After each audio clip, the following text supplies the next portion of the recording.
Have you ever looked back at your dating history and had a very uncomfortable realization? The men may have, or women, may have different faces, they may have different jobs, they may have different locations, but somehow, even though they're completely different people, it is the same exact relationship. Maybe one of them didn't want commitment, maybe another one couldn't communicate, and another one kept pulling away every time things would get close or serious. And on paper, they'd be completely different people, but then emotionally, they would make you feel the exact same. After enough heartbreak, it is easy to ask yourself, what am I doing wrong? How do I keep finding myself in this situation? Why do I keep ending up here? I know that was me pretty much throughout my 20s until my early 30s, until I started doing a lot of soul searching, a lot of inner work. And as a therapist, I want to tell you something that I hope can give you a little bit of relief, that you're not broken, and you're not broken. You're just following a pattern, and those patterns can be understood, which means that they can be changed. One of the biggest misconceptions that I hear is, I just have bad luck. Listen, I do believe in the right person at the right time. I do believe in timing, but I do think that a lot of people think that they just have bad luck, or they think that I only attract this type of person, an emotionally unavailable, abusive person. But that's usually not what's happening. Emotionally unavailable people date everyone. The difference isn't who you attract. The difference is who you stay attached to. And today I want to explain why. Because once you understand the pattern, you're going to stop blaming yourself. And that's where the healing begins. So let's start with the biggest misconception. I just attract emotionally unavailable people. I want to challenge that perspective, because emotionally unavailable people don't magically only find you. They date all different types of people. So I think the better question is, why do they keep becoming the people that I can't let go of? Think about how these relationships typically begin. At first, they're very exciting, they're intoxicating, there's chemistry, maybe even some good sex in there. They're charming, maybe they come off confident, maybe even a little bit mysterious, maybe even chivalrous too. Maybe they text all day for a week and then suddenly they disappear. They ghost or the energy changes, and the next day you're sitting there wondering what's changed. And instead of taking that inconsistency as information, you start working harder. You start to replay the conversations, you reread text messages, you analyze everything.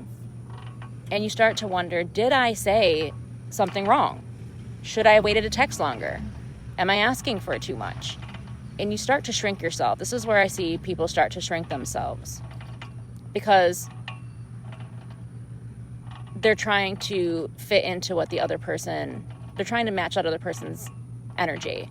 And without realizing it, the relationship slowly stops becoming about the connection, and now you're earning love. You're basically chasing them. You're trying to earn their love. And yeah, it's not about the connection anymore. I want you to hear that again, that the relationship stops being about connection and it starts becoming about earning love. You've made the relationship now about proving your worth instead of actually asking or thinking about, is it healthy? I want you to imagine yourself going on 2 first dates. One person leaves you wondering if they're going to ever text again. The other says, I had such a great time seeing you. I would love to go out with you again. Which one do you feel occupies your mind the most? Do you feel it's the one that leaves you hanging and wondering? Or do you believe it's the one where they're giving you confirmation that they enjoyed the date? If you have insecure attachment, which there's different attachment styles, we won't go into this video, but a different one, the first one will be more exciting to you. And it's not because they're a better match, it's because uncertainty creates emotional intensity. Our brains often confuse intensity with love. Healthy relationships are not confusing. I can tell you in my 20s, you'll hear me talk about this a lot. I spent 5 years in one and 4 years in the other, and I was always confused. I never knew where I stood in these relationships. My head was always scrambled eggs. I had to ask everyone to decipher text messages and figure out if he's cheating on me, is he not, what's going on. It was always so confusing. And in my current relationship that I've been in for the last 3 years, it's been so healthy, so easy. And that's because healthy relationships are clear. They don't leave you constantly wondering where you stand. The behavior is going to tell you the truth long before their words do. And this is why I will say this and I will die on this hill. Please put it on my gravestone. I don't care about words. I care about actions. Words are great. They're great. I love hearing my husband now talk sweet nothings to me because I know that he means them because he's proved that over time. And he's shown me consistency with his actions. But in the beginning especially, you have to go by the actions over the words. Why does this happen? Why can someone make you anxious, feel more attractive than just someone who actually treats you well? And the answer has less to do with the other person and a lot more to do with what your brain has learned to recognize as love. I want you to think about the first... Oh, my hand got stuck. I want you to think about the first relationships you've ever had. Not just romantic relationships, but also friendships. Could be with your parent. Anyone that taught you what connection feels like. Maybe the love was consistent in those relationships. And if it was, that's amazing. But for many of us and many other people, love came with conditions, right? Maybe you had to be the easy child, or like me, my role was the responsible one. Didn't get in trouble, wouldn't dare do that. Maybe you were the peacemaker, also me. Maybe you learned that keeping everyone else happy was what you had to do to keep yourself safe. Or maybe someone's love was unpredictable. Some days they were warm and friendly and happy, and other days they were distant, or maybe even mean or abusive. Sometimes you felt chosen, and other times maybe you felt invisible. As children, we don't question those experiences. We adapt to them. Our brains are quietly deciding this is what must be love. This is what love must feel like. And then something amazing happens. Years later, you meet someone who makes you feel the same exact emotional uncertainty.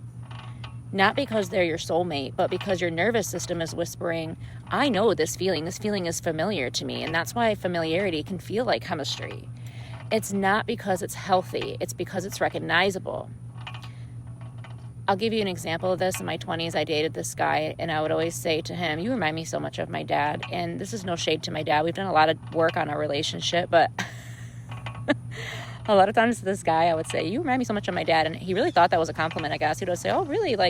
And I didn't mean that in a good way. I meant the things about my dad that I struggled with, as a child to form connection, just certain things that he did.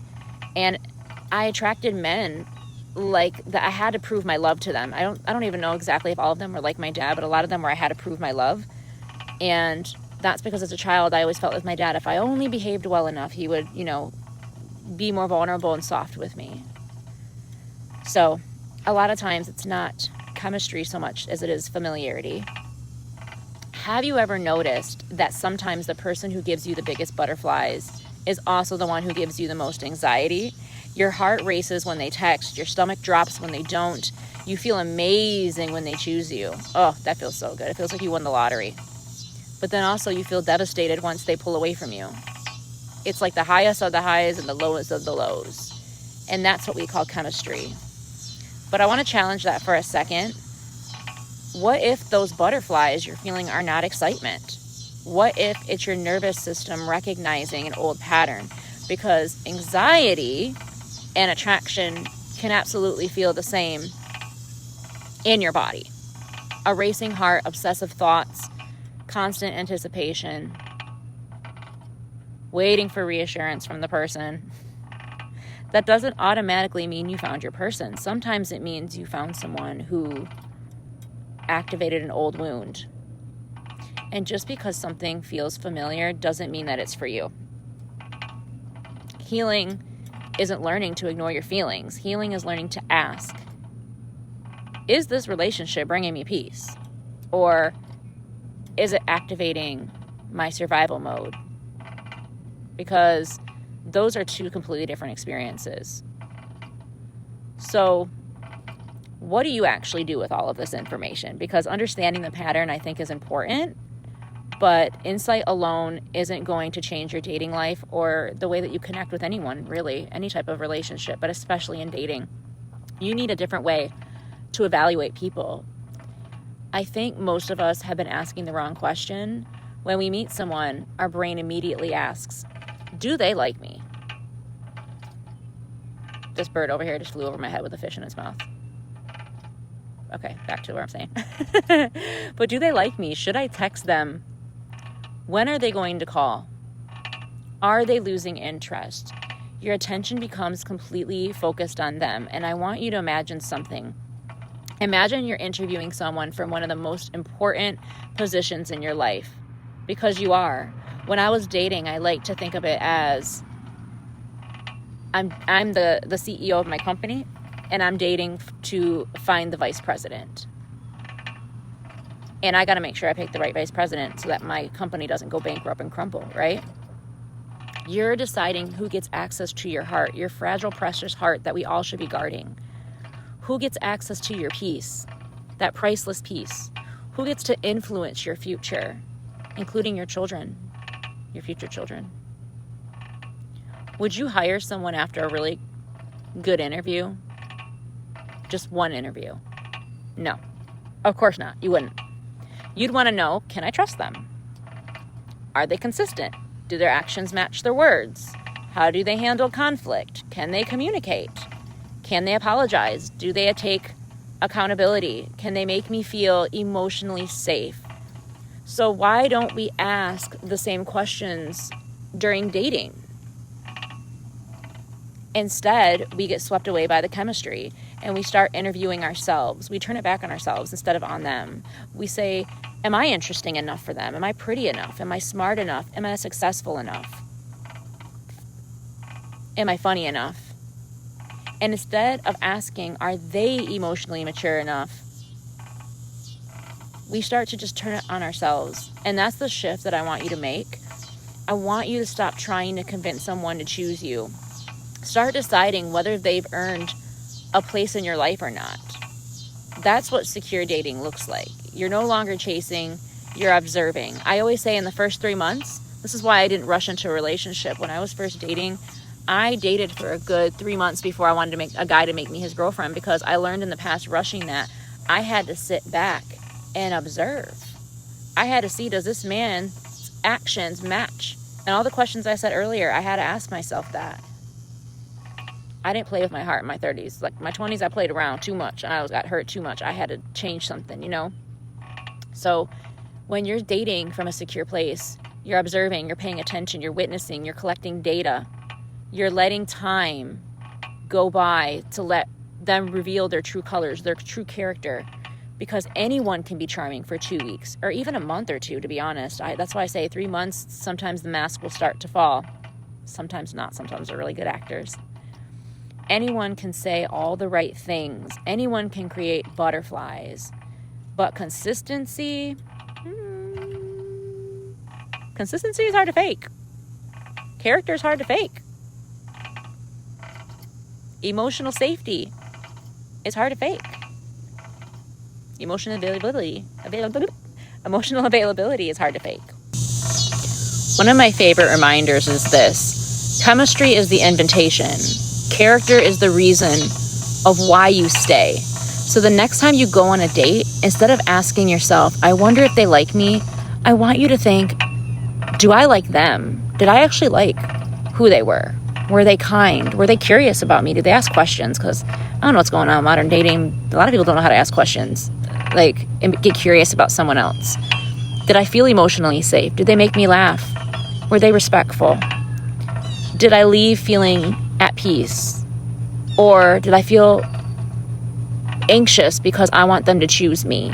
Those are two completely different experiences. One is going to lead to clarity, and the other usually leads to repeating the same type of relationship with a different person. I'm telling you, when I changed the way I dated using this perspective, it changed everything for me. It's how I found my husband. I always thought dating was so hard, and I realized no, relationships and dating aren't hard when you date in alignment, when you date from a place of secure attachment. I used to be anxious attachment. You can slide from each one to another one. That's why I got to be careful too. Once you get secure, I got to be really careful with who I let into my life so I don't become anxious again. You know, I want to leave you with one final thought. One day you're going to meet someone who doesn't play games. They're going to text when they say they will. They'll call when they say they will. They'll make plans. They'll make you laugh. They'll make you feel special. They'll show up when they've made the plans. They're not going to leave you wondering how you feel. You're going to know. Trust me, there will be no confusion. I'm telling you, as a girl who spent from 14 all the way until 32 being confused, there will be no confusion. They won't disappear for 3 days and come back like nothing happened either. They're not going to make you earn basic respect. And if you spent years chasing emotionally unavailable people, something surprising might happen. A part of you might think, this feels boring. There's no spark. What if I'm settling? But what if the spark that you've been chasing was actually anxiety? What if peace just felt unfamiliar? Because when chaos has been your normal, calm can feel suspicious. Predictability can be boring. Consistency can feel like something is missing. And it's not because healthy love is missing something. It's not. It's because your nervous system is still learning that love doesn't have to be earned. Healing isn't about finding the perfect partner. It's becoming the version of yourself that no longer mistakes inconsistency for chemistry. That version of you who deep down inside knows, I don't need to chase someone to prove I'm worthy of love. I don't need to convince someone to choose me. I don't need to keep abandoning myself to keep somebody interested, because healthy love is not going to require you to lose yourself. It's not going to have you abandon yourself. In fact, I feel like if anything, my relationship, which is extremely healthy, has caused me to choose myself again and again, and he encourages that. He has given me space to become more of myself. I'm more of myself today than I've ever been. And not because of this relationship, even before him, but being a wife now to a partner who allows me to expand and grow. Yeah, I feel like I am completely well-rounded now. So maybe your goal isn't to find someone that gives you butterflies. Maybe your goal needs to be someone who gives you space to observe and gives you peace. Because secure love isn't the loudest love. It isn't the most dramatic. It's not confusing. It is a love that is peaceful and lets you exhale. If this video resonated with you, I would love for you to subscribe. I am very passionate about people, especially women, finding their peace, finding themselves. No more people pleasing, no more begging to be chosen. I love to empower women, especially in my practice, to know they're enough, to choose themselves, and to find healthy relationships, because I know there was a time in my life where I didn't think that was possible for me. And by working through this stuff, I was able to find it. And I was also able to find myself in that process as well. So every week here on my new name, The Secure Therapist, we're going to talk about healthy relationships, secure attachment, and learning to trust yourself again. And if someone came to mind while you were watching this video, I would appreciate if you can send them this. You never know what conversation can change someone's life. So I'll see you in the next one.